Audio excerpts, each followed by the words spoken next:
Assalamualaikum warahmatullahi wabarakatuh. Perkenalkan, saya Muhammad Akbar Afsanjani dari jurusan Biologi Universitas Negeri Surabaya. Hari ini kita akan mempelajari beberapa ciri-ciri makhluk hidup.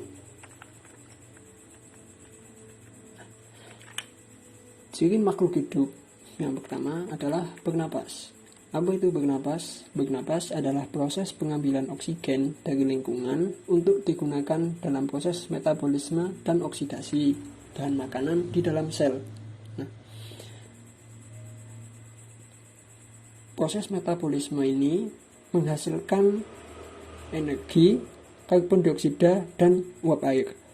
Nah, berikut reaksi metabolisme yang terjadi di dalam sel. Nah, karbon dioksida ini nantinya akan dikeluarkan melalui paru-paru. Nah, contoh alat pernapasan, misal pada vertebrata darat berupa paru-paru. Nah, pada ikan insang, lalu pada tumbuhan ada stoma yang terdapat pada daun dan lentisel yang terdapat pada batang. Stoma adalah bentuk tunggal, untuk bentuk jamaknya disebut dengan stomata. Ciri berikutnya adalah memerlukan energi. Nah, energi ini diperlukan untuk bergerak, tumbuh maupun berkembang biak, secara umum bertahan hidup. Nah, tumbuhan menggunakan energi matahari untuk berfotosintesis. Fotosintesis menghasilkan glukosa. Glukosa ini nanti dimetabolisme lagi menjadi energi. Sedangkan hewan tidak bisa melakukan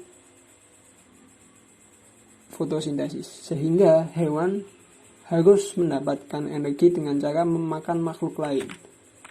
Nah, berikut contohnya. Hewan disebut makhluk heterotrof karena tidak bisa memproduksi makanan sendiri. Jadi hewan harus memakan makhluk lain agar bisa memperoleh energi.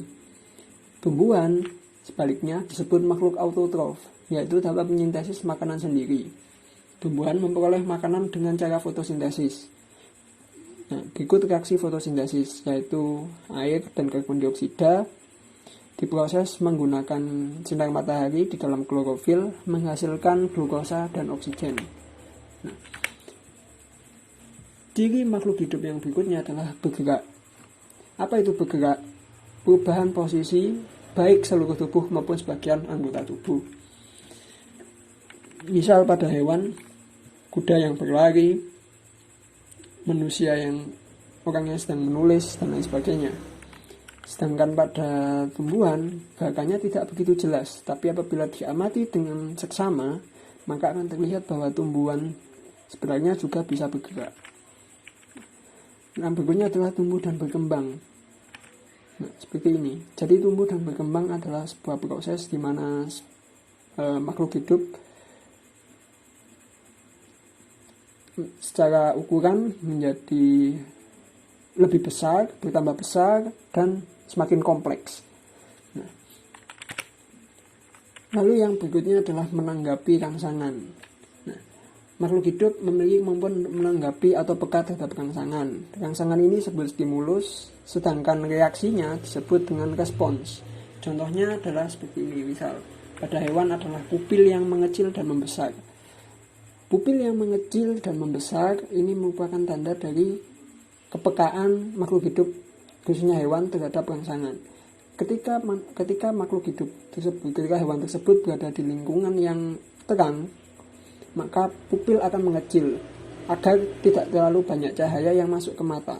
Sedangkan apabila cahaya kurang, maka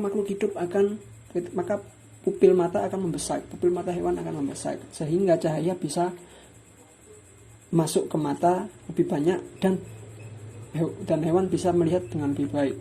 Lalu pada tumbuhan, contohnya adalah seperti ini, yaitu tumbuhan mengikuti arah datangnya cahaya agar bisa memperoleh banyak cahaya untuk fotosintesis. Baik, terima kasih atas perhatiannya. Saya ucapkan terima kasih. Assalamualaikum warahmatullahi wabarakatuh.